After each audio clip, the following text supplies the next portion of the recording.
Bonjour et bienvenue dans Certains l'aiment à chaud, l'émission qui regarde les films au chaud à la sortie, comme toutes les semaines. Et là, on est en ligne, une fois n'est pas coutume. C'est les aléas de la production. On fait comme les Golden Globes. Voilà, je le prononce mal parce que j'ai du mal à le prononcer. C'est assez incroyable. Les Golden Globes ont du mal à se prononcer tout court, hein, t'inquiète pas. C'est ça, donc je crois que c'est assez logique. Ce soir, dans Certains l'aiment à chaud, une tétrachier de films. Non, seulement 3 films. Mais j'aime bien les tétrachiers, moi. Moi, j'aime bien. Je vais le garder. Moi, j'aime bien. Aujourd'hui, dans Certains l'aiment à chaud, 3 films, 3 lionnes au programme. Laetitia Wright dans Small Axe Mangrove. Rosamund Pike dans I Care a Lot. Et Kathleen Turner dans Peggy Sue s'est mariée. Et en prime, on aura même un Tiger King qui viendra se greffer dans tout ça. On aime quand il y a Nicolas. Et oui, quand il y a Nicolas, vous l'entendez avec moi, il dresse les films comme on dresse les fauves, c'est Thierry. Rugir et rire, c'est pas très très loin. Vous savez que je parle de Yassa, je fais même plus d'efforts dans les présentations. Sa présentation, c'est une blague sur les verbes du 3e groupe. Apprenez la grammaire avec claque. Non, c'est pas la grammaire, c'est de la conjugaison, Thierry. C'est la conjugaison, ça fait partie des règles de grammaire, madame. Oui. Professeur Yassa.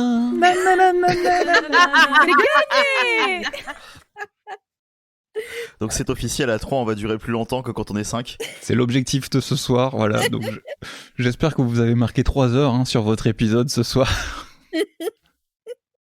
Non, oui, on est 3, mais on va compenser évidemment par la bonne humeur et la compétence technique, évidemment, la profondeur des propos ou pas. C'est vrai que quand on est plus nombreux, on fait la gueule. C'est vrai, on fait toujours la gueule quand on est plus nombreux. En témoigne la demi-heure de bonus du dernier épisode. Enfin, c'est juste Marwan qui fait des commentaires sur des sous-vêtements. Hein. Certes. Donc aujourd'hui, 3 films, donc Small Axe Mangrove, I Care a Lot et Peggy Sue, 3 chroniqueurs, 3 films. Ça commence tout de suite.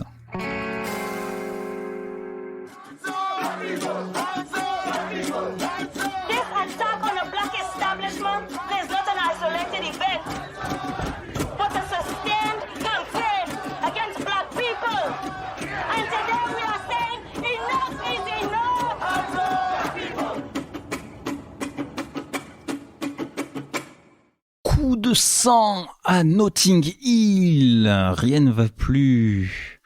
Nous sommes dans les années 60-70. Frank s'installe dans le petit quartier de Notting Hill et il ouvre son restaurant, le Mangrove. Alors, seul petit souci, c'est que Frank est noir et le Mangrove est un restaurant caribéen. Et ça, les policiers dans le quartier n'aiment pas beaucoup ça. Surtout le PC Poulet, qui n'aime pas beaucoup. Poulet, voilà. Et j'espère vraiment qu'ils vont faire un effort sur la VF et qu'ils vont changer son nom. Parce que moi, au début, quand ils débarquent la première fois dans le Mangrove et qu'ils disent « Back off, Poulet », j'étais là en mode « Ah, ils disent ça aussi !» Mais j'avais pas capté jusqu'à ce que Thomas le dise comme ça, du coup. Je verrai pas le film de la même manière. Et donc, oui, le Mangrove se retrouve cible de persécutions policières.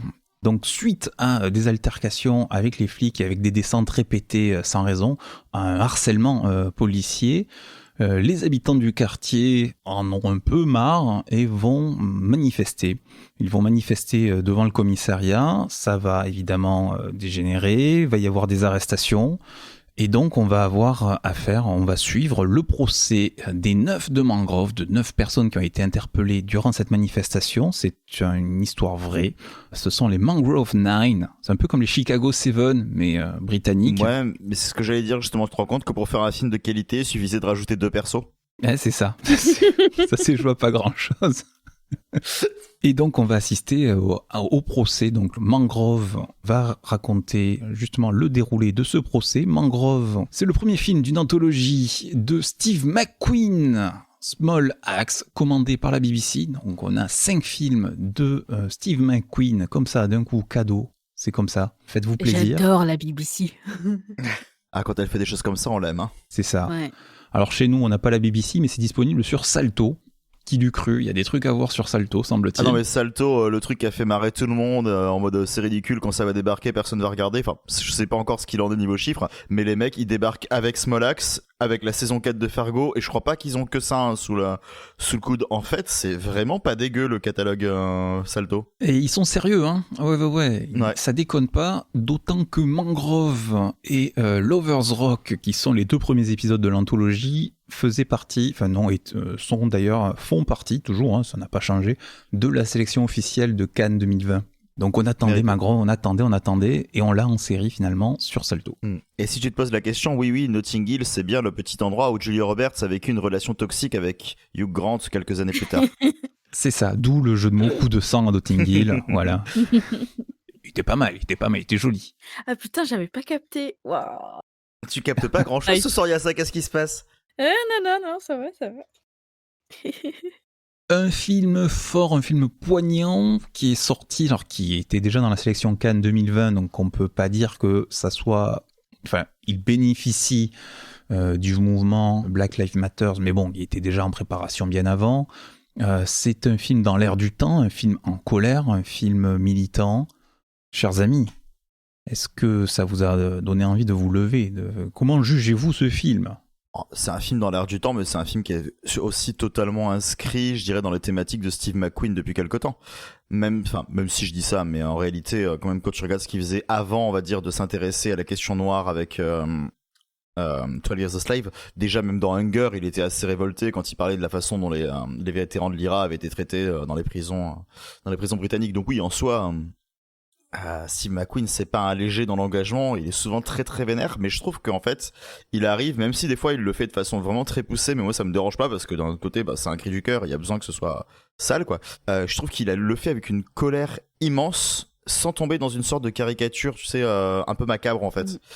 Et je trouve que c'est tout à son honneur en fait. Moi j'ai ressenti énormément d'empathie. Alors je me sens très concerné moi par ce genre de sujet, sur lesquels je me renseigne beaucoup, donc forcément je suis très facilement cueilli par ce genre de choses. Mais malgré tout j'ai trouvé ça très très juste, à 2-3 petites exceptions près. Je pense qu'on y reviendra après.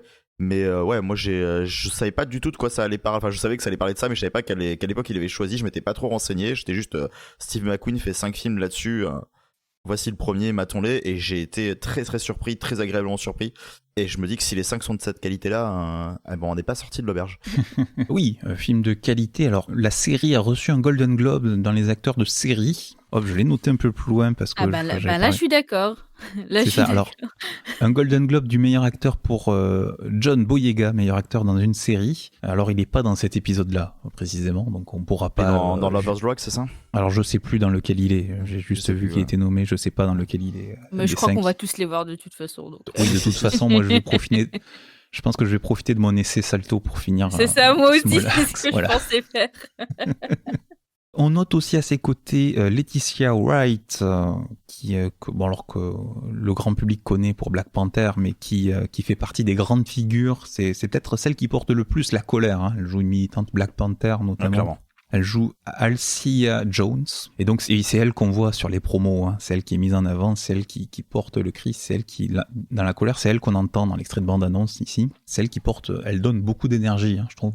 Oui, carrément. Il y a ça. Oui, non, j'allais dire justement, c'est un petit peu ce que disait Thierry tout à l'heure, c'est-à-dire que on ressent leur colère, mais elle n'est pas dévorante en fait. On sent il la montre de manière à ce que leur colère, elle soit légitime en fait. Et je pense que c'est un très bon choix pour cibler un public qui va pas forcément aller voir ce genre de film ou qui n'a pas l'habitude d'en voir, que de montrer de quelque chose d'assez extrême, qui est violent, etc. Même si on a de la violence, mais c'est quelque chose qui est quand même assez dans la retenue, tout en étant percutant en fait. Le personnage d'Althea est quand même, Althea est quand même très en colère par rapport aux autres. Et il y a aussi Barbara, si je dis pas de bêtises, qui dès qu'elle parle, en fait, on sent cette rage contenue à chaque fois. Et je pense que ça participe énormément à ancrer les personnages dans ce combat quotidien, en fait, c'est ce à quoi ils font face quotidiennement, à cette injustice. Parce que en les voyant, en fait, je me suis rendu compte, c'est un petit peu, c'est peut-être une analogie un petit peu bancale, hein, mais c'est comme quand on est enfant.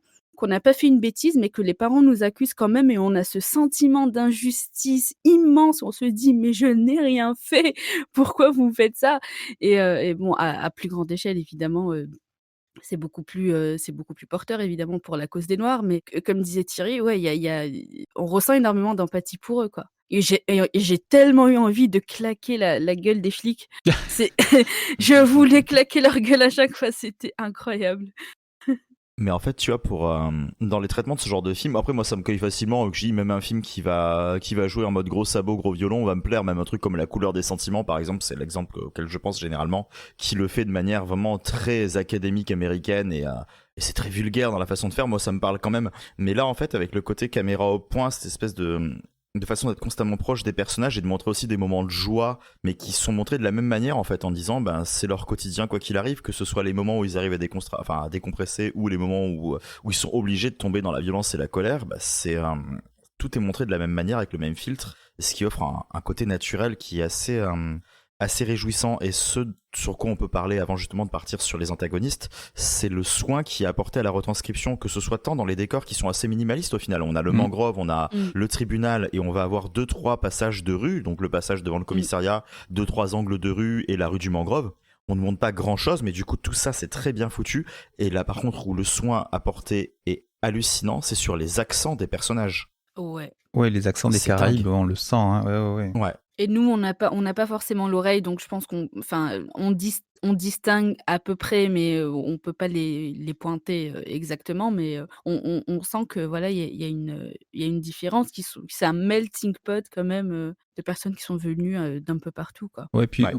ce qu'on ressent aussi, alors c'est surtout dans la première partie du film, hein, parce qu'après il y a la partie procès, mais là, c'est toute cette vie de quartier. La famille qui installe le restaurant, on monte l'affaire, on tourne, on marche dans le quartier, il y a une fête dans le quartier, on danse dans la rue. Toute cette ambiance de vie de quartier que je trouve très très bien retranscrite. Éléonore, avec qui j'ai vu le film, du coup, me faisait beaucoup référence à la série Trémé dont elle nous avait parlé il y a quelques temps. Elle me disait que dans la manière justement de retranscrire les ambiances de rue de tous ces milieux-là, c'était à peu près la même chose, quoi. Et que c'était justement très pertinent et que t'as l'impression vraiment de vivre. C'est très immersif en fait. Moi, il y a 2 scènes en fait qui j'ai bien rigolé à ce moment-là. C'est justement une des scènes où ils font un petit peu la fête devant le mangrove et cetera. Il y a de la musique, ça bouge, c'est joyeux, c'est vivant et cetera et puis cut et on se retrouve dans la salle de repos du commissariat avec les 3 flics qui jouent à la belote et c'est d'un morne Oui.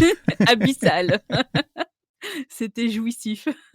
Et c'est ça. Il y a presque un côté caricatural avec ces flics quand même, parce qu'ils sont tellement méchants qu'on n'y croit presque pas, quoi. Enfin, ils sont alors surtout en tête. Alors c'est Sam Spruill qui joue Poulet et qui est mais j'ai noté le méchant flic, quoi. C'est le méchant, quoi. Et c'est l'archétype, ouais. Ah, c'est l'archétype du méchant. Alors oui, en plus on voit les flics qui se font chier, quand ils se font chier, ils jouent aux cartes, hein, et celui qui tire l'as de pique doit commencer la ratonnade. Ah ouais, mais par contre ça, tu vois, ce genre de phrase, enfin c'est d'une violence mais gratuite, quoi. C'est un petit peu comme One Night in Miami, la scène dont j'avais parlé la dernière fois. Mais en fait là, ça m'a fait un petit peu le même effet, quoi. C'est vas-y, tu chopes un noir, n'importe lequel, et tu tapes. Voilà. Moi, c'est la scène qui m'a un petit peu dérangé justement. Dans quel sens ? En fait, c'était plus dans le sens où alors, enfin, c'est quand ils prennent le jeune flic là qui vient d'arriver. Et en plus, ils utilisent le fait qu'il ait tiré ses cartes, mais ils utilisent ça aussi pour faire son bizutage, on va dire. C'est presque son baptême, son baptême de la police, quoi. Pour résumer la scène, c'est ça. Donc il y a ce petit bleu qui vient d'arriver. En gros, ils disent voilà, t'es nouveau, t'as joué aux cartes, t'as perdu. Bah tu viens, on va défoncer quelqu'un et c'est toi qui vas le faire. Il dit ouais, mais attends, tu parles de quoi ? Et là, il voit pof un noir qui passe au fond. Il fait bah tiens, lui là-bas. T'y vas. Le gars n'y va pas, il court après et on voit vite fait le visage de ce jeune qui est là en mode ah ouais putain, dans quoi j'ai foutu les pieds. Et en fait, ce qui me dérange dans cette scène, c'est que pour moi, elle n'a juste qu'un but, en fait, surempathique pour le spectateur. C'est pour que nous, on se dise, oh là là, mais c'est vraiment des salauds. Et le fait que ce soit pas utilisé et que ce flic, par exemple, ne soit pas réutilisé derrière, ça m'a un peu dérangé. Dans le sens où je me suis dit, ils vont forcément utiliser cette scène à un moment, par exemple, le faire témoigner au procès. Ou ou leur montrer derrière que lui n'est pas du tout d'accord avec ce qui s'est passé ou est totalement tombé dans ce système finalement par immersion et parce qu'on l'a forcé à le faire et qu'il est devenu aussi un outil du système. Alors après peut-être que finalement dans les autres films il y a peut-être des parallèles qui sont faits et peut-être que ce personnage sera retraité, j'ai pas l'impression, mais du coup cette scène là je me suis dit ouais, à part rajouter une couche à fond pour nous dire à quel point c'est des victimes de sous-système, alors qu'on le sait déjà et qu'on est déjà avec eux, j'ai trouvé ça un peu gratuit. Mais mais ce qu'on a vu là, en fait, ça rejoint quand même le témoignage de certains flics, qui ont pris la parole Bien ces sûr. derniers temps, Mhm. où ils expliquent justement que c'est un peu si tu pas avec nous, tu es contre nous, quoi, et la vie au commissariat, elle peut devenir très, très difficile pour eux aussi. Donc c'est un jeu d'équilibre, en fait, qu'ils doivent trouver entre leur conscience et les interactions avec leurs collègues. C'est aussi très compliqué. C'est ça, et ça participe. Alors, du coup, je suis comme Thierry, en fait, c'est-à-dire que les flics étaient tellement méchants. Alors, je Mmh. comprends le propos qui est de montrer qu'il y a il y a aussi tout un système, c'est-à-dire que il y a ce personnage de flic méchant qui est là, qui en plus qui est un personnage ridicule, mais c'est une caricature. C'est le mec, il était trop con pour monter en grade, hein, et il est resté, il est envieux, il est gris, et Mmh du mh. coup, il se défoule sur les blacks dans la rue, quoi. Alors, en plus, ce personnage-là, il doit exister effectivement, quelqu'un d'aigri et qui se retourne comme ça, bah, sur des gens qui peuvent pas se défendre. Ça existe, mais il est tellement mis en avant, et en fait, et c'est pour montrer aussi alors donc il y a ce personnage-là, il y a des racistes et un système qui, comme la police fait corps, parce que bah, c'est un corps, quoi. C'est une grande famille, quoi. Donc même s'il y a des brebis galeuses, bah, l'esprit de corps fait que Mmh. il y a une protection, et que du coup des connards comme ça, il n'y a pas d'autre mot, hein, des Ouais, et puis racistes c'est comme une ça, protection qui leur offre puissent une puissent légitimité s'en totale dans sortir. leurs actes, quoi. C'est ça, et Mmh. qui exploite cette protection qui est nécessaire dans un métier difficile comme ça, mais qui s'en servent pour faire leur saloperie. Mmh. Ouais. Alors, et du coup, il y a un malaise qui se fait parce que le potard méchant flic est tellement poussé qu'il y a une sorte de malaise. Et du coup, ouais, ça tire sur la corde de l'empathie pour provoquer la colère avec ces personnages aussi, avec ces 9 du mangrove qui sont jugés. Mais ça marche carrément, hein. Ah oui, bah, du coup, oui, on est en colère. On est en colère. J'avais noté un truc, un moment, le flic, dans les trucs, dans les provocations gratuites, il fait, écoute, t'es en Angleterre, donc il faut que tu sers des trucs d'anglais. Non, mais c'est un truc épicé. Non, non, mais dans ta carte, il manque les œufs saucisses ou je ne sais quoi, Mmh. il manque des plats anglais. Et en fait, oui, c'est ça, le restaurateur ne veut pas s'intégrer parce il sert de la bonne bouffe, alors qu'en Angleterre, il faut que ça soit dégueulasse. De toute façon, c'est juste ça. Il a mis des épices, il y a du goût, c'est pas normal, tu vois. Il veut Mm. pas s'intégrer. Il veut Bon. pouvoir prendre son repas après avoir fait son raid, hein. Il reste sur place et voilà, repas Ouais, gratos. ouais, bon. Mais sinon, c'est quand même un film de procès. Et on faisait la comparaison avec Chicago 7, d'ailleurs, qui était au Golden Globes aussi au passage, Oh non. et qui n'a pas eu le prix, qui a eu le prix du scénario, mais Ouais, qui n'a pas il a eu eu le truc du scénario. Non, mais oh là là. Putain, Sorkin, il exagère, pardon. Voilà. Mais bon, qu'en est-il? Est-ce que ça se dégage, hein, ou est-ce qu'il En tombe dans termes les de mêmes film de travers? procès. Oh là là, Oui. non, mais c'est. Enfin, alors moi, j'ai trouvé ça assez grandiose, hein, comme film de Ah procès. ben oui. Sachant Mais qu'en justement, plus, je te lance là-dessus. la semaine dernière, je me suis tapé un Lumet, tu vois, un film de procès de Lumet, et c'est le patron, tu vois, là-dedans. Et ben, même là, j'ai fait, ok, Steve McQueen, il est largement au niveau, ça fait plaisir. En plus, on a les mêmes archétypes, tu vois, avec le côté, on a le juge qui est quand même pas mal outil du système aussi, qui Ouais. même si tu sens qu'il essaye des fois de nuancer, parce que des fois, il a pas le choix, le passage justement où il condamne un peu Poulet, quand il se rend compte qu'il est en train de faire des signes à l'audit, enfin, des signes à celui qui est en train de se faire interroger, il le fait parce qu'il a pas le choix, et s'il avait pu, si le truc s'était pas fait remarquer et que seul lui l'avait vu, on sait pas vraiment s'il l'aurait fait remarquer ou pas, tu vois. Il a pas l'air très impartial, malheureusement, parce que bon, aussi, l'époque fait ça, hein. Mais il y avait tous ces archétypes-là, et pourtant, j'avais pas l'impression de voir une caricature, quoi. J'ai trouvé ça pareil très vif, très prenant, j'ai trouvé ça très violent aussi. Ne serait-ce que le passage où t'as un des gars qui décide de se défendre lui-même, et c'est ce qu'on leur conseille de faire par certains, et qui se retrouve violenté juste parce qu'il est en train d'essayer de parler avec un autre des avocats et qu'il a le droit de le faire, et que les mecs sont là en mode non, tu dégages, et qui commencent à le tabasser, là. Moi, ça m'a totalement révolté, quoi. Mais heureusement qu'il y avait cette scène de procès, parce qu'au début, moi, j'étais là, quand est-ce que ça va se calmer? Je vais me prendre un crescendo de violence, et le procès m'a un peu calmé, même s'il était quand même assez enragé dans la forme, quoi. Ouais, il y a ça. Il est enragé verbalement. Bon, alors, pour Ouais. dire, j'ai pas eu le temps de finir le film, mais j'ai vu quand même, disons à peu près, les 2 tiers enfin, la moitié du procès, et j'ai été fascinée par l'éloquence en fait qui qui émane de la défense, quoi. Parce on sent que c'est des mots qui sont quand même motivés par une colère et par une injustice qui est constante, et en même temps, on sent qu'ils sont là pour faire cas de leur cause, quoi. C'est-à-dire qu'ils sont là, pour réellement se défendre et comme ils sont en plein d c'est pas juste un avocat qui va défendre un client qui comprend les circonstances et cetera et qui essaye de faire de son mieux. Là, c'est vraiment une personne qui vit la chose et qui sait par quel bout prendre les choses, quoi c'est très subjectif et à la fois c'est poignant, quoi. C'est Mm. extrêmement poignant. Et moi, j'ai bien apprécié aussi la mise en scène, c'est-à-dire que là, on a Steve Mmh. McQueen qui utilise l'espace et qui d'ailleurs se sert de la verticalité de la cour, puisque en fait, on est réellement dans une cour, en fait. Il y a le jugement, le procès qui se fait dans la cour, et le public est en hauteur, il est en haut, il est derrière, et souvent, on a des plans en contre-plongée pour montrer, en fait, Mmh. quand en réalité, le plaidant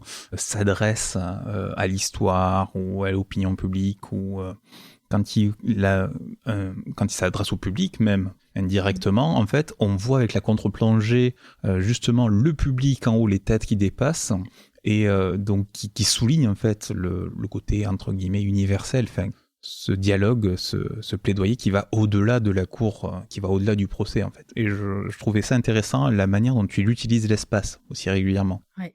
Bah, il y a une scène qui m'a assez marquée, peut-être pas dans le tribunal, mais enfin, tu en as parlé Thomas, mais à un moment donné, il y a un discours entre Frank, Crichlow, donc le propriétaire du Mangrove Mhm. et Darcus Howe et en fait, ils sont juste en train de parler et Darcus lui dit que voilà, t'es le meneur, parce que voilà, tu un meneur malgré Mhm. toi, tu pas voulu l'être et cetera. Ouais. En fait, j'ai trouvé ce plan absolument fascinant parce qu'ils sont tous les 2 chacun d'un côté d'une table qui est collée à un mur, une petite table carrée quoi de restaurant et j'ai été juste fascinée par la mise en scène de cette petite lumière, rougeâtre, un petit peu jaunâtre tamisée et juste un silence et juste les 2 voix des personnages qui s'envoient leurs phrases de dialogue comme ça. J'aurais voulu que la scène dure beaucoup plus longtemps parce que j'ai surkiffé ce moment-là. Donc j'avoue qu'il y a pas contrairement aux autres films dont on va parler, il y a rien qui m'a dérangée, que ce soit, dans la mise en scène ou dans les décors ou des choses comme ça. J'ai vraiment tout apprécié du début à la fin. Ah, je te rejoins, d'autant que Thierry l'a annoncé, il y a des caméras portées quand même assez souvent, Mmh. et vous savez à quel point j'adore ça. Quand c'est bien Mais, fait. mais voilà, mais quand c'est bien fait, non, mais quand c'est bien fait que ça se justifie, et ici on a des caméras qui suivent les personnages, qui réagissent à la colère, mais qui sont pas à contre-temps, qui suivent correctement. Moi, je trouve qu'elles sont bien utilisées dans ce film-là. Et au contraire, je trouve que ça soulignait justement les intentions. Alors, on pourrait peut-être reprocher que il passe ses émotions au marqueur, l'ami Steve McQueen, mais enfin, c'est pas franchement un gros défaut. Tant tout est bien réalisé. Mais pas bah, justement, je pen il y a un truc qu'il fait aussi, c'est qu'il nous laisse le temps, d'analyser les émotions qu'on est en train de ressentir au Mm. fur et à mesure. Je pense, par exemple, à la première descente, qui est faite aux mangroves, la première grosse descente, hein. Il y a toute la cavalerie qui débarque et cetera Mm. et en fait, une fois que c'est terminé, ils ont embarqué tout le monde. En fait, il y a un plan fixe qui dure, je crois une quinzaine de secondes, qui Mm. reste fixé sur, Ah oui, une passoire qui est en train de rouler, au fur et à ouais. mesure et son mouvement diminue, petit à petit et ça bouge pas, il y a que ce son. Et en fait on est en train de digérer ce qu'on vient de voir, tu vois? C'est le calme après la tempête. Mais c'est ce qui la rend encore plus violente d'ailleurs, hein. Oui, Mm. absolument, absolument. Je trouve ça génial. Ouais. Voilà. Ce Voilà. film est bon, Thomas, ce Ce film est film bon. est bon, voilà. Donc, quand je parlais marqueur, je pensais justement, quand je pensais marqueur, je pensais notamment à la scène que tu as citée quand il y a son pote qui lui dit non, mais tu es un héros passif, selon machin qui a théorisé ça, tu es un héros de la communauté, tu es un pasteur. Effectivement, disons que c'est dommage presque de l'expliquer tellement tout est réalisé, tellement il passe de messages justement par sa mise en scène, cette passoire Mmh. qui bouge, qui raconte la violence en fait. C'est presque dommage d'expliquer ce genre de choses, mais bon, allez, c'est un petit passage dans 2 heures de film, on va faire, bon, ça va quoi. Un dernier mot, Thierry? Regardez Mangrove et visiblement regardez Smolax. Je sais pas si on aura l'occasion d'en reparler, ne serait-ce que dans le corpus de l'émission, ou si l'un de nous a le temps de voir les autres d'ici les prochaines émissions, mais j'espère pouvoir potentiellement parler des autres prochainement et en dire autant de bien. Parfait. Small Axe de Steve McQueen, actuellement sur Salto. Voilà, incroyable. Un truc à voir sur Salto. Comme quoi, hein. Bah non, mais pour une fois qu'on en parle, c'est pour une très très très belle œuvre. On change de plateforme pour quelque chose de différent, on va dire.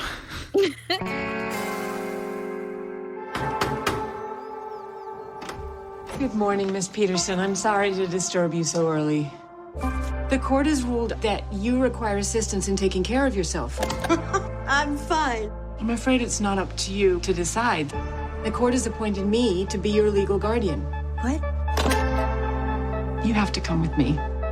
And remember, I'm here to help. My name is Marla Grayson. I'm just someone who cares. Vous avez reconnu la voix de Rosamund Pike. Rosamund Pike en Marla Grayson, une tutrice légale qui a mis au point une petite magouille plutôt rentable, c'est-à-dire que avec la complicité des médecins et des maisons de retraite et autres, elle fait passer pour complètement séniles ou grabataires des personnes âgées qu'elle a repérées, et donc avec des certificats médicaux, elle va se faire porter en urgence tutrice légale de ces personnes, et en les enfermant ensuite à l'EHPAD, elle va pouvoir profiter des biens de ses victimes, les vendre et prendre son pourcentage dessus, et vivre de manière Et devenir riche. luxueuse, hein, voilà, bien se gaver, jusqu'au jour où elle va s'en prendre à la mauvaise retraitée, celle qu'il fallait pas faire chier, Voilà. car il semblerait qu'elle ait un sombre secret derrière elle, et qu'elle ne soit pas la gentille petite vieille qu'on croit qu'elle est. Tatatan. Mais aucun vieux n'est le gentil petit vieux que l'on croit de toute manière. Non, mais de toute façon, faut se méfier des vieux. Ça, c'est un truc, voilà. Rosamund Pike, on l'a dit, en rôle principal. Rosamund Pike, d'ailleurs, qui a décroché le Golden Globe de la meilleure actrice dans une comédie pour ce film. Une comédie? Ben, c'est comédie, parce qu'elle était en concurrence avec... Ils savaient vraiment pas où les foutre, hein, les films. Oh putain! Elle était en concurrence avec Maria Bakalova, qui était dans Borat 2. Vous vous souvenez de Borat 2? C'est vrai que c'est vachement autant poilé que dans Borat 2. Non, mais c'était la fille de Borat. La fille de Borat, l'actrice, Oui, est non, excellente non, quand même. je vois bien. De toute façon, j'ai vu qu'il y a Sacha Baron Cohen a gagné le meilleur second rôle, c'est ça, ou Le ou meilleur dans une rôle, comédie, les meilleurs films, meilleure comédie. Hein. Oh là là. Ah ouais. Meilleur acteur et meilleur film, meilleure comédie pour Borat. Oui, c'est Non mais on va de désillusion en désillusion ce soir. dur à digérer, je sais, c'est très très dur.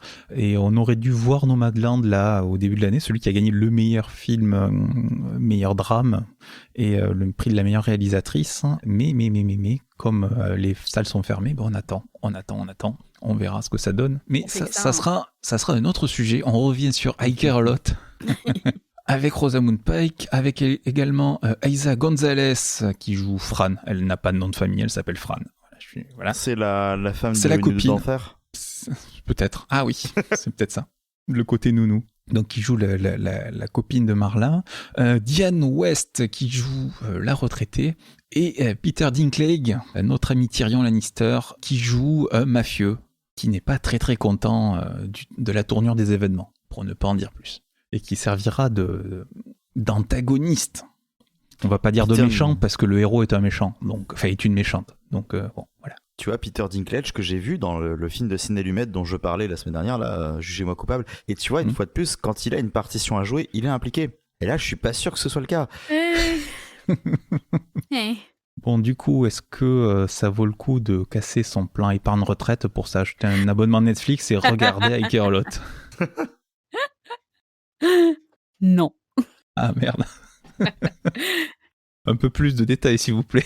Et je vais nuancer. C'est un film qui m'a laissé assez perplexe parce que au début, en fait, ils veulent nous le vendre comme, je sais pas, un petit peu à la Ocean's 11, tu vois. C'est l'arnaque un peu sexy, tu vois. Alors que tout de suite, on sent que pas du tout, quoi. La meuf, elle arnaque des vieux. Je veux dire, même si c'est des riches, des vieux riches pourris, ça reste des personnes âgées. Je veux dire, à moins qu'ils aient une multinationale, qu'ils aient foutu la merde dans le monde. Je veux dire, il n'y a pas de raison de. Mais voilà, quoi, la flair et l'embrouille. Et moi, dès le départ, en fait, j'étais là, mais je t'aime pas. Je ne t'aime pas, madame. Ah ouais, il y a une antipathie pour le personnage, mais pareil, quoi. Oui, c'est ça. Et du coup, en fait, toutes les merdes qui lui arrivaient par la suite, j'étais là, ouais, chais, bien fait dans ta gueule. Tu vois? Je voulais qu'elle alors que d'habitude, ce genre de personnage qui a de la ressource et qui arrive à s'en sortir, malgré les situations, compliquées dans lesquelles ils se retrouvent, je suis là, je suis motivée, je suis motivée pour eux, quoi. J'aimerais qu'ils s'en sortent et là, pas du tout, mais à chaque fois qu'il y a quelque chose, j'étais là: «Mais ouais, mais super, tant mieux, quoi, c'est bien fait pour ta gueule». Après, j'ai dit que c'était paradoxal parce qu'à un moment donné, donc il y a une entente qui se met en place, un petit peu, aux 3/4 du film, enfin à la fin du film presque. Il y a quelque chose et paradoxalement, j'étais là, «Ah, ça m'embête pas plus que ça, genre c'est un business qui s'est mis en place», et puis la toute dernière scène du film, j'étais là: «Ouais, bien fait pour ta gueule quand même en fait». Oui, il y a une petite morale à la fin du film, dernière scène du Oui, film. Eh Voilà. ben, je trouve pas. Non.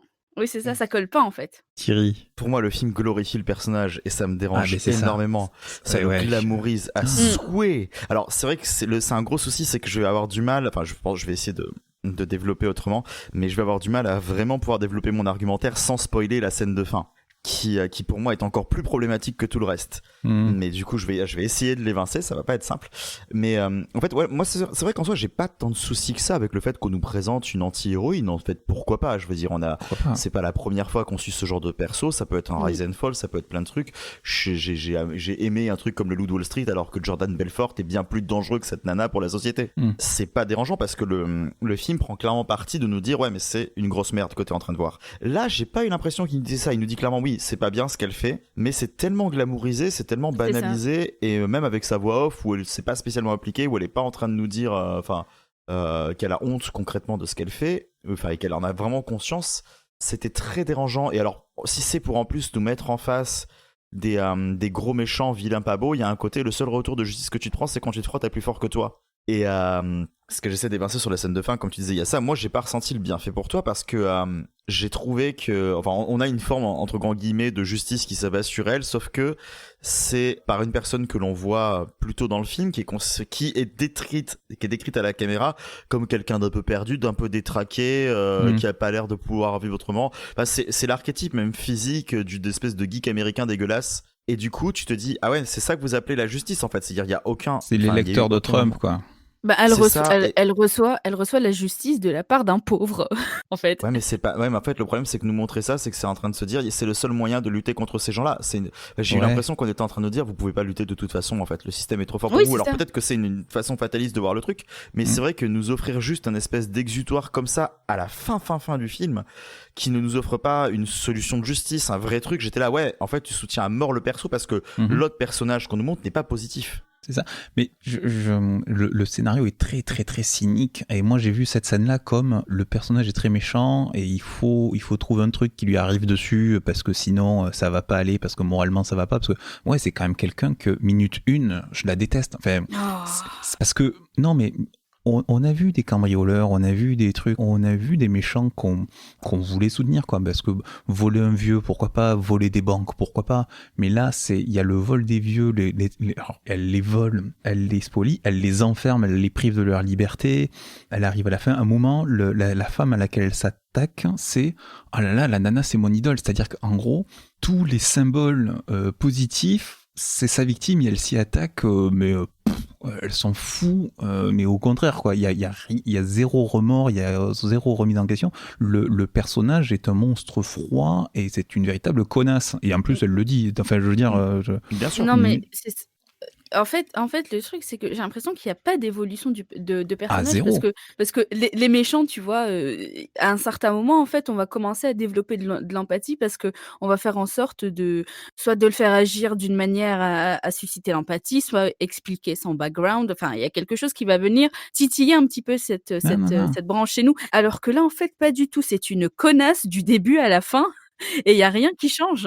Et en plus, qu'est-ce qu'on lui met en face? On lui met un mafieux qui est l'archétype du méchant de film. Donc on se dit, bon, du coup, elle, c'est l'héroïne. En plus, on est sur... Alors, je sais pas, je crois que c'est pas un film Netflix à la base, parce que je l'ai vu sur Amazon dans d'autres pays. Enfin, bon, bref, on s'en fout. Mais elle est filmée, elle est valorisée. En plus, elle est le personnage positif du moment. C'est-à-dire qu'elle est avec sa copine, ah là là, et tout. Elles font un super couple glamour, et elles font des trucs. Elle est chef d'entreprise, ce qui aux États-Unis quand même c'est quand même c'est la figure Dream, de l'American Dream, quoi. C'est ça, l'entrepreneur entrepreneur américain. Elle est, il y a tous les trucs et elle est dans la situation, justement, du héros de film et toutes les. Le problème, c'est ça, c'est que tout ce qui lui arrive, c'est des trucs qui arrivent normalement à un héros de film.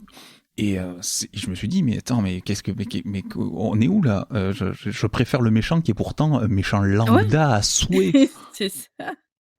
Mais Ah c'est oui, ça, moi c'est plus que j'étais là, lambda. mais vas-y, fous-lui dans la gueule, putain, vas-y. C'est ça. Mais Et ça, du c'est coup, parce je que le c'est trouvais Peter pas assez méchant. Je me Dinklage. suis dit, non, ne la laisse pas. Tue-la avant de la mettre dans la bagnole. Ne lui laisse pas une chance.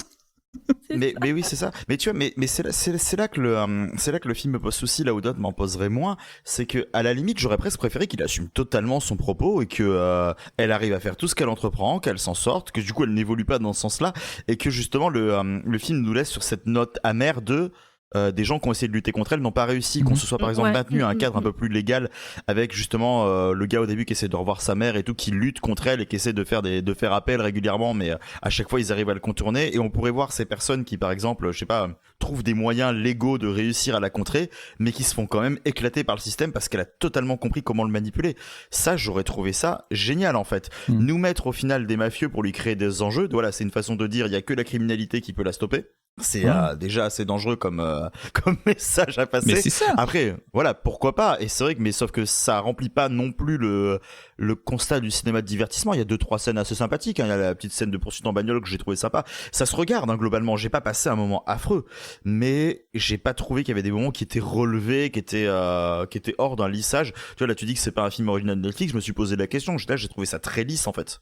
Comme ce qu'on trouve généralement dans les originaux de la plateforme, quoi. Puis j'aimerais revenir sur le discours féministe, et je mets ça entre guillemets, hein, où quand elle sort, enfin, après la première scène, où quand elle sort du tribunal, il y a le gars qui va la rattraper, ouais, salope, putain, genre, parce qu'elle vient de lui retirer quand même, enfin, tous ses droits sur sa mère à lui. Et en fait, elle l'attaque directement en lui disant: «Ouais, ça te pique parce que c'est une femme qui t'a écrasé» ou je sais pas quoi. Et enfin, j'étais là genre: «Mais ça sort d'où?»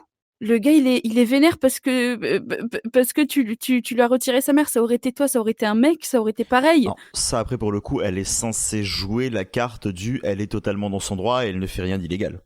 Donc après, je trouve Ouais, ça mais logique. mais Mais c'est une bonne façon de franchement, l'attaquer, en fait. ouais, mais franchement, j'ai trouvé ça, mesquin et Ah oui, mais bas, justement, mais vil.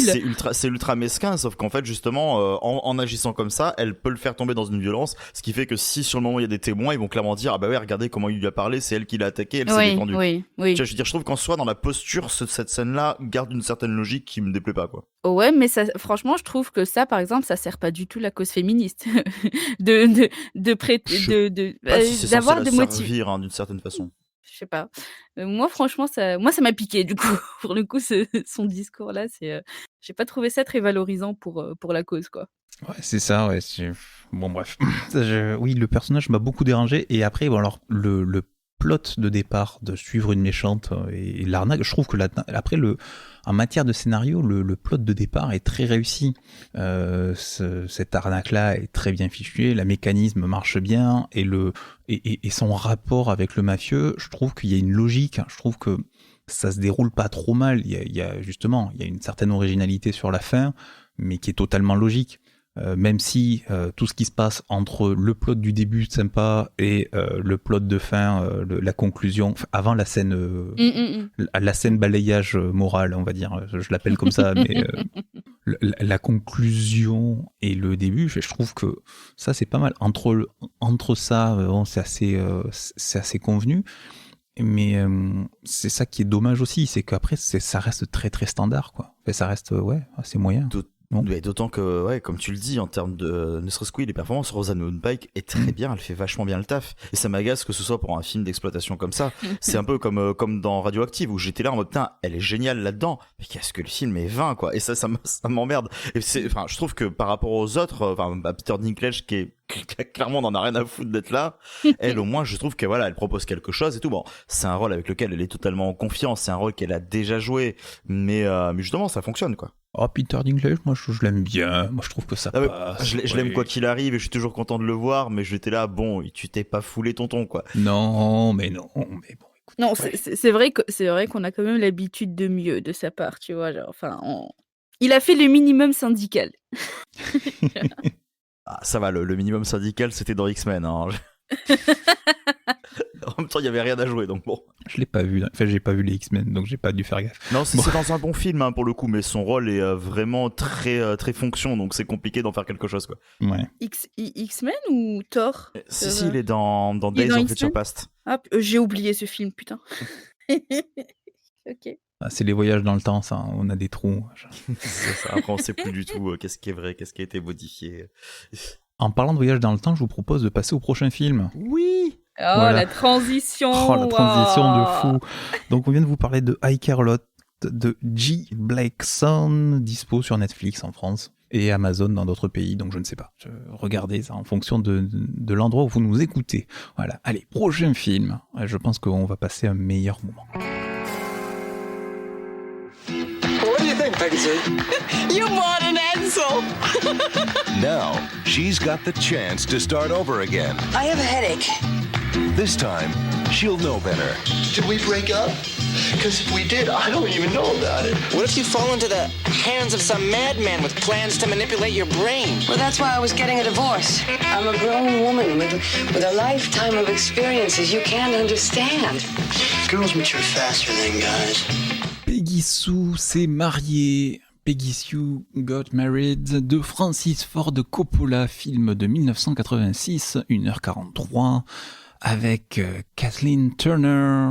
Peggy Sue, donc Peggy Sue qui va à la fête, à la réunion des anciens élèves du lycée. Voilà, c'est la 25e réunion, et donc elle voit les anciens membres, tout ça, puis ça va pas très bien dans sa vie, Peggy Sue, parce qu'elle va divorcer de son mari, Charlie, Crazy Charlie même, puisqu'il est vendeur de téléachat vedette. Crazy Charlie. C'est un peu ça. Fais les groupies.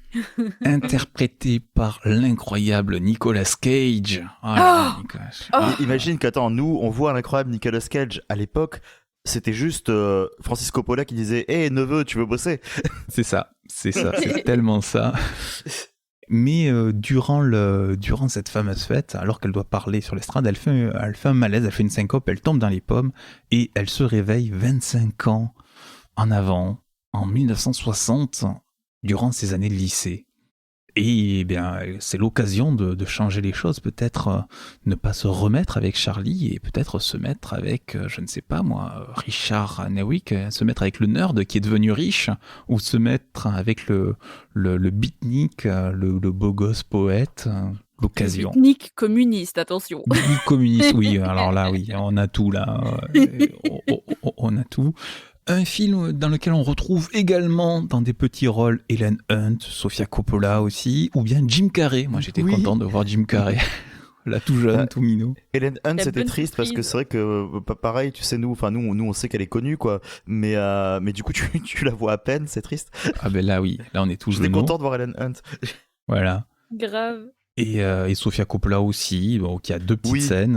On comprend pourquoi elle a fait plutôt de la réalisation plus tard. Non, Mais c'était ah oui, mais après tu sais à cette époque-là, elle jouait et puis après elle a eu le Parrain 3 toujours avec papa, elle a un peu trop pris la confiance, il lui a dit non, fini. Voilà. On aurait pu le programmer la semaine dernière d'ailleurs, mais on en parle cette semaine parce qu'il sort en DVD. Voilà, donc c'est l'occasion d'en parler. Il y a un beau coffret DVD qui sort chez Carlotta, me semble-t-il. Faudrait qu'on fasse d'autres DVD que Carlotta quand même, hein, parce que ça va finir par se voir qu'on les aime bien. Mais c'est bien. Mais ils nous payent pas, c'est la seule limite. Ça c'est moins bien. Ça c'est moins bien, qu'ils nous envoient au moins des coffrets, ça serait sympa, moi je sais pas. Enfin bon, bref. Non, nous sommes incorruptibles. Oui, parce que bon, ça se trouve, ils vont dire alors attends, qu'est-ce qu'on a comme navet? On va leur envoyer un coffret, on va voir ce qu'ils en font. Et en plus, ils en ont. Hein. Ah, il y a tout, pas, forcément. mais ils en ont. Donc, comment est-ce que vous avez trouvé ce film qui est donc disponible en DVD et VOD et pas sur les plateformes de streaming? Que voilà, chers amis, Tu commences ou je commence, c'est ça? Vas-y. Vas-y Thierry. Alors, je vais commencer par des excuses assez profondes envers ce cher Francis Ford Coppola. Parce que on m'a fait la réflexion pendant qu'on avait choisi du coup le film, une personne de l'équipe qui n'est pas là ce soir m'a dit mais c'était sûr qu'il est bien ce truc, parce que moi j'étais très excité à l'idée de le revoir et je dis bah pourquoi? Il fait mais tu lui as mis 3 sur Sens Critique. Et je fais ah ouais. Waouh. Et je me rappelais qu'à l'époque Coppola, j'avais un peu tout binge-watché d'un coup, j'avais regardé un peu tout dans n'importe quel ordre et à la suite. Et je sais pas si j'ai confondu quand j'ai fini par noter sur ce site, comme je note un peu à l'arrache de toute façon, parce que ça sert pas à grand chose. Mais en le revoyant, j'étais là, et c'est absolument impossible que j'ai pu être aussi méchant envers Peggy Sue Got Married, parce que c'est absolument génial. Voilà, donc la vie c'est juste ça, mais c'est trop bien. C'est quand même, enfin ça fait super plaisir en plus de voir ça une semaine après Palm Springs qui justement exploitait bien le concept des boucles temporelles, et là on a les films qui essuient les plâtres en fait de ce genre de truc, et tu pourrais penser que c'est une rom-com assez patode justement, voilà, avec le je referai pas les mêmes erreurs mais je suis confronté devant les mêmes choix, et qui va tomber dans les mêmes archétypes. Moi j'ai pensé à Freaky Friday, j'ai pensé à plein de trucs où à chaque fois c'est pas non plus folichon, sauf que bah voilà, il y a tonton Francis à la caméra, il est assez malin. Le film arrive à rester suffisamment léger pour que tu passes un super divertissement, et il te fout des scènes en plein milieu où t'as les roustons qui flambent, quoi. Enfin, je veux dire, moi je pense à la scène avec les grands-parents. Moi j'avais les frissons, c'était magnifique, ça m'a beaucoup touché. Et il y a plein de moments de grâce comme ça sur l'identité, sur le fait de ne pas réellement connaître les gens autour de soi, quand Peggy Sue justement commence à réviser son jugement sur son conjoint, parce qu'elle se rend compte qu'en fait il y avait tout un pan de lui qu'elle n'avait jamais découvert, parce que elle est aussi responsable du fait que son mariage est capoté, parce qu'elle ne s'est pas tant intéressée à lui. Et c'est hyper intéressant de montrer qu'il y a toujours des duos, et que l'humain est profondément complexe, quoi. Et de réussir à caler toutes ces thématiques-là dans une comédie ultra potache avec des adolescents en rut et du bagou de partout, et un Nicolas Cage qui gabotine à vouloir faire le crooner. Enfin, moi j'ai trouvé ça génial, quoi. J'étais totalement pris dedans, quoi. Ouais. Il y a ça? Alors, disons que moi j'ai un avis plutôt mitigé, parce que j'ai un problème avec le voyage dans le temps lui-même. Je veux dire, 1 an après, je crois qu'il est sorti 1 an après Retour vers le futur, si je dis pas de Oui. bêtises. Oui, Ouais. c'est ça, ouais. Donc, juste s'évanouir et se réveiller comme ça, je veux dire, il n'y a pas de préparation. Genre, la meuf, elle s'évanouit. Ouais, Peggy bon. Sue, elle s'évanouit et hop. Est-ce que c'est important, vraiment? Je veux dire, même dans Freaky Friday, voilà, il y avait. Enfin, est-ce Il y que c'est avait- plus cohérent qu'une bagnole qui va à 88 miles à l'heure? Il y a ça. Je sais, mais ça manquait d'action. Voilà ce que je veux dire. Non, ça te manquait d'un doc Même- qui lui expliquait tout avant. Non, mais je veux dire, de préparation. Il y a pas de terrain. Genre, la meuf, elle s'évanouit et puis c'est bon, elle se réveille dans un autre contexte. Bref, mais ça, c'est pas grave. Ouais, dans le Magicien d'Oz, il y a au moins une tornade, quoi. Je veux dire. Voilà. Après, Voilà, on peut mais aussi tu partir du comprends. principe que c'est peut-être pas vraiment arrivé. Ah. C'était Il y a un un rêve. indice à la fin, quand même. Ça va, c'était un rêve, mais sans la scène putassière du rêve. Tu vois, c'est beau. Ça, Il j'avoue. y a un indice à la fin, quand même. Et après, par contre, j'ai beaucoup aimé. Je m'attendais à ce que ce soit vraiment cucu, gnangnan. Enfin, je veux dire, les tenues des années 80 n'aidant pas, et le flou de l'image, enfin, le filtre là, soap opéra, j'appelle ça le filtre soap opéra, qui, voilà, moi j'ai toujours eu du mal un petit peu avec ça. Donc c'est pas forcément le genre de choses qui m'attire. Du coup, je m'attendais vraiment à pas grand chose. Et finalement, comme tu disais Thierry, il y a beaucoup de profondeur en fait dans les personnages, malgré leur jeune âge. Et le fait qu'elle soit avec sa mentalité d'adulte au milieu de tout ça, je trouve qu'en fait elle les tire vers le haut. C'est-à-dire que il y a des comportements en fait un peu puérils, parce que voilà, ils sont encore au lycée, etc. Ça joue, ça s'amuse, c'est naïf, etc. C'est encore jeune. Et elle, en fait, elle arrive à ancrer un petit peu tout ça, et elle se remet aussi en question. Il y a une remise en question de sa part vis-à-vis, par exemple, de ses parents, quand elle leur dit que elle a été méchante avec eux la veille, etc. Donc, elle est quand même assez adulte pour prendre du recul vis-à-vis de ça. Il y a une bonne évolution comme ça au fur et à mesure. Et puis il y a quelque chose aussi que j'ai surkiffé, c'est quand même Nicolas Cage, parce Oh que là là. j'ai quand même retrouvé un petit sentiment que j'avais eu quand j'avais vu Moonstruck. Alors je me rappelle plus du titre en français, par contre. C'est un film, Éclair de lune. c'est un Éclair de lune. Yes. Ah non, Éclair de lune, pardon. Non, je Éclair- confondais avec Ouais. la série avec Bruce Willis.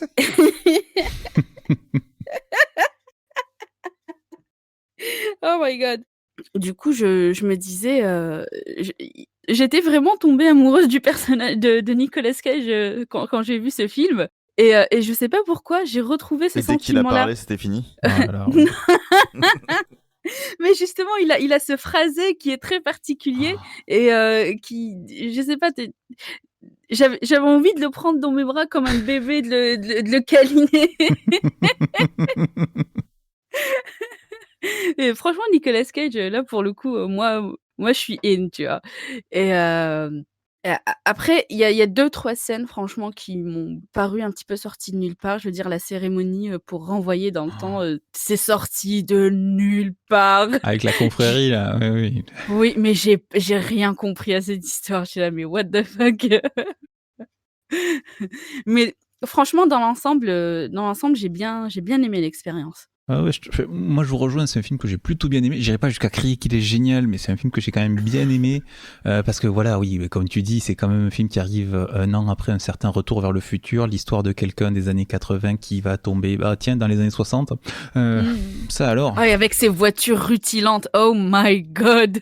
Voilà, mais heureusement, le traitement est différent. Ici, effectivement, on a cette femme-là qui, elle, a eu toute l'expérience et qui va revenir. Donc, c'est une adulte au milieu des adolescents. Ça fait penser aussi... Alors, c'est beaucoup plus récent. Donc, c'est plutôt... je pense qu'elle s'en est inspirée. Ça fait penser à Camille Redouble de Noémie Milowski dans le plot. Du coup, j'ai envie de voir ce film. Effet, ouais. Je ne l'ai pas vu, mais c'est un plot qui ressemble beaucoup. Tout.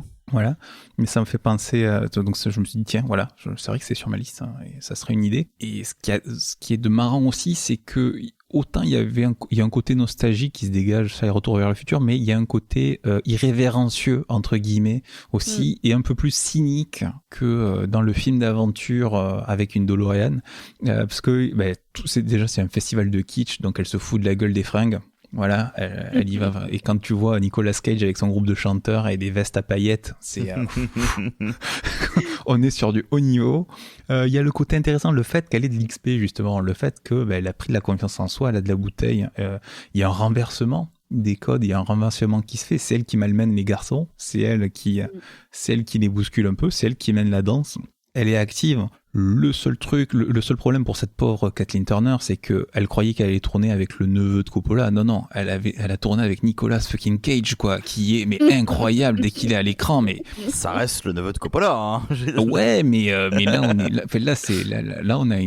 a un acteur, si tu veux, qui bouffe l'écran quand il est là, pour le meilleur et pour le pire, hein, parce que il y a des fois c'est quand même beaucoup trop, c'est quand même too much par moment. Ouais, mais en fait, je pense qu'après c'est une question de parti pris, c'est soit on adore ça chez lui, soit on déteste. Et c'est toujours pareil avec lui. Hein. Non, mais tu sais, c'est la fameuse question dans Community, Nicolas Cage, génie ou cabotineur de l'enfer, quoi. Et c'est... c'est un peu des deux. c'est tellement des deux. C'est ça, c'est un peu des deux. Et puis les gens profitent de lui pour ça aussi. Donc du coup, c'est super compliqué de se placer par rapport à lui. Hein. Ah, mais on a un festival. Il est incroyable. Il a son accent, mais qui est pas le même suivant son âge. Il est plus nasillard quand il est jeune, mais il est nasillard grave quand il est vieux. Mais il est terrible. Sa séquence de téléachat, mais tu commences le film avec ça, mais tu fais mais waouh, ça y est.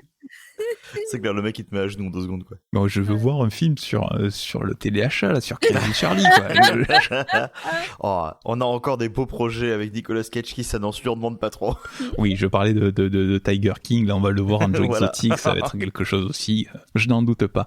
Donc oui, non, mais c'est un moment très agréable aussi, même si oui, il y a des côtés what the fuck, l'histoire de confrérie, d'espèce de franc-maçon mystique du Paty. Ouais, je sais pas d'où ça sortait, mais bon, voilà, allez, si on veut. Mais non, puis c'est beau, c'est touchant, et puis c'est une belle histoire sur la deuxième chance. Est-ce qu'on aurait fait les choses différemment, et finalement, oui ou non, et sur les valeurs, sur ce qui nous manque ou pas, sur beaucoup de choses, c'est très touchant. Il y a un côté un peu eau de rose aussi, parce que les scénaristes avaient écrit surtout des trucs un peu... j'ai vu que les titres des films, hein, mais ça sentait un peu l'eau de rose aussi également. Bon, mais bon, ça, pourquoi pas. Et non, c'est ça, c'est moins aventure. Il y a un petit côté cynique, il y a un petit côté sensible aussi, c'est assez bien dosé. Ça se regarde très très bien, hein. Peggy Sue, c'est très très bien. Tu parlais tout à l'heure de quand elle remettait un peu les garçons en place. Il y a une phrase qui est géniale quand même. Elle est en voiture avec je sais plus comment il s'appelle, Nicolas Cage, avec Charlie. Et en fait, ouais, Charlie, voilà. Elle est avec Charlie et ils commencent à s'embrasser et elle voudrait aller plus loin et Mm. puis lui, il comprend pas parce que, la semaine d'avant, elle lui dit: «Si on va plus loin, je te quitte» et elle lui dit, et là maintenant, elle lui dit, «Si on va pas plus loin, je te quitte», tu vois? Et il lui dit: «Mais ça c'est une phrase de mec», tu vois? Et en fait, tu te rends compte que, bah, toute cette indépendance, cette libération qui vient au fur et à mesure des femmes, à l'époque, c'est considéré comme un comportement masculin, quoi. J'ai bien aimé, ça dure pas longtemps, mais c'est percutant. Elle le fait pas qu'avec Nicolas Cage d'ailleurs, hein, le côté entreprenant. Mais c'est vrai que Nicolas Cage a du coup, il est totalement décontenancé. Comme c'est pas le mal qui domine, il est complètement perdu, il est complètement apeuré. On le sent dans son truc, il est tout timide d'un coup. Ouais, ouais. Mais mais il Le reste goût. quand même. C'est-à-dire que c'est pas le gars qui prend ses jambes à son cou et qui se barre parce qu'en fait, il est là, il continue à lui dire qu'il l'aime, quoi. C'est Oui, pas non, quelque mais chose qui le rebute. il y a un côté effrayé, il y a un côté ado. Ce que je trouve Mmh. aussi dans les trucs qui sont très remarquables, dans ce qui est remarquable aussi, c'est la direction d'acteur générale, c'est que on est avec des ados débiles. Alors de temps en temps, ils surjouent un peu le côté débile des ados, mais bon, pourquoi pas, parce que des fois, ils sont bien cons aussi, les ados. On l'a été, hein, on le sait. Non, on le sait. Et donc ça, le côté débile ado est un truc qu'on n'ose pas forcément voir dans les trucs ados, parce que justement, on veut les valoriser, les mettre grands. Et là, justement, comme on s'en fout de les valoriser ou pas, on les montre tels quels, et du coup, ça retranscrit dans le jeu, et ce qui fait que des fois, ils sont totalement paumés, dès que ça devient sérieux, on est encore à la frontière entre l'enfant et l'adulte, si tu veux, et donc il y a des trucs sur lesquels on est complètement paumé, et je trouve que ça ressort pas mal, ouais. Je trouve que c'est intéressant aussi dans le jeu d'acteur aussi, je trouve qu'il y a quelque chose d'intéressant dans la direction.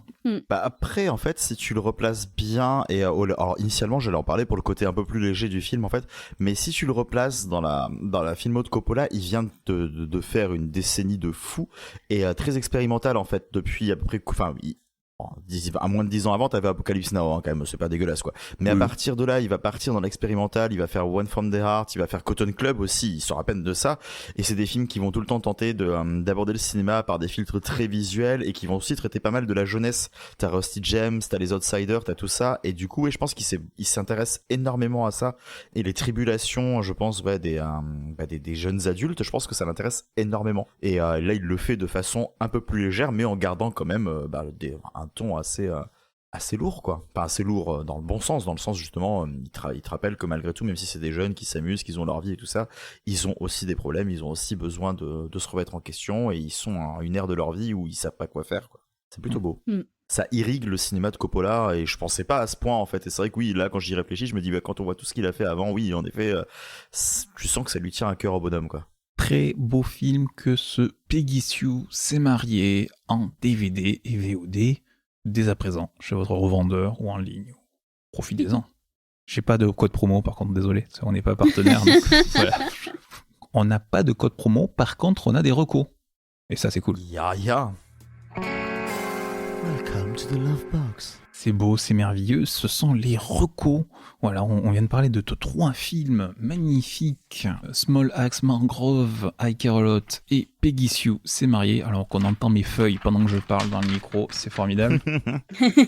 Chers amis, quels sont les recos? Alors là on n'est que 3, donc ça va, pour une fois je vais pas taper sur la montre. On en donne 12. Pour une fois on n'est pas à 2 heures d'enregistrement au moment des recos, donc on est tranquille. Qui commence avec les recos? Il y a ça, peut-être? Alors, moi, j'ai pas eu le temps de voir énormément de choses, ces derniers temps. Par contre, je vais recommander un bouquin que j'ai relu, pour des raisons, académiques, qui est, Le Guide du voyageur galactique de Douglas Adams. Académique, hein. Quoi? L'Académie des 9, ouais. L'Académie du 42. Oh putain, c'est génial ça! La réponse à toutes les questions. Donc voilà, c'est une œuvre, assez connue, j'ai eu un énorme plaisir à retrouver, Arthur Dent et Zaphod Beeblebrox, et voilà, c'est un ouvrage c'est un des ouvrages fondateurs de l'ASF, et ça part tellement loin. Faut s'accrocher, je veux dire, c'est pas la première fois, je me souviens que la première fois que je l'avais lu, ça avait été une grosse claque, et quand j'ai fini le livre, j'ai dit: «Mais qu'est-ce que je viens de lire?» qu'est-ce que c'était que ça? Et en le relisant, même en sachant ce que c'était, je me suis repris une claque derrière. Donc voilà, si vous avez le temps de relire, le Guide du voyageur galactique, franchement faites-le ou alors vous pouvez regarder le film, enfin ça fait longtemps que je l'ai vu, Non, mais non, non. H2G2? ouais, H2G2. Ouais, bon, ça a le Non, mérite non, non. d'avoir, Oh. ça a le mérite d'avoir Martin Freeman, à la limite, voilà. Bon, ça, il était pas si catastrophique. Enfin, je l'ai vu il y a très longtemps, mais C'est pas très j'en ai bien, un bon quand même, hein. j'en ai un bon souvenir quand même.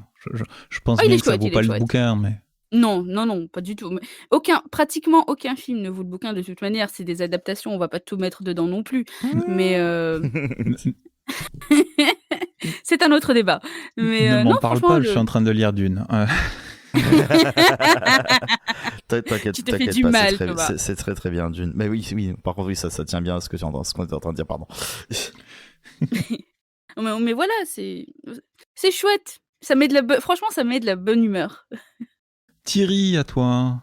Ah ouais, alors je suis perdu du coup parce qu'en fait initialement j'avais prévu une reco, mais c'est vrai que le fait qu'on s'est mis à s'enjailler sur Nicolas Cage m'a fait penser à autre chose, alors du coup je sais pas laquelle faire. Allez, si c'est pas trop long, tu peux faire les deux. Allez.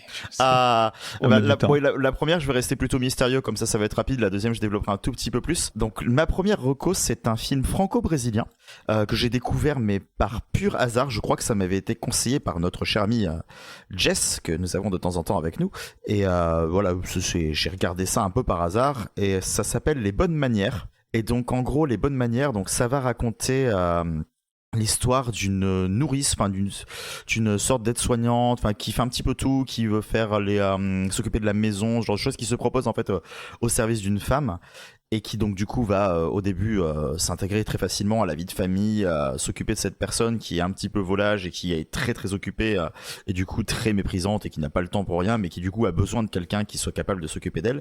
Et au fur et à mesure on se rend compte qu'elle a de l'empathie envers l'enfant que cette femme est en train de porter et que c'est plutôt ça vers ça qu'elle se dirige, puisque tout à coup l'enfant naît en déchirant les entrailles de sa mère et on se rend compte que l'enfant est un loup-garou.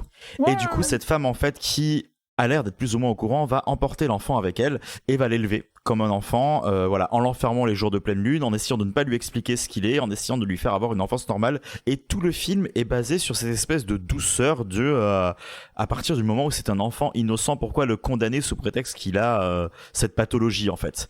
Et c'est assez intéressant parce que du coup ça traite ça presque comme de la maladie et non pas voilà comme une espèce de condition fantastique quand t'as été mordu, s'il est né comme ça. Et c'est assez beau, ça calme énormément ses effets. On n'est pas du tout dans un film de loup-garou classique, même si ça va quand même traiter de la figure quand le film avance.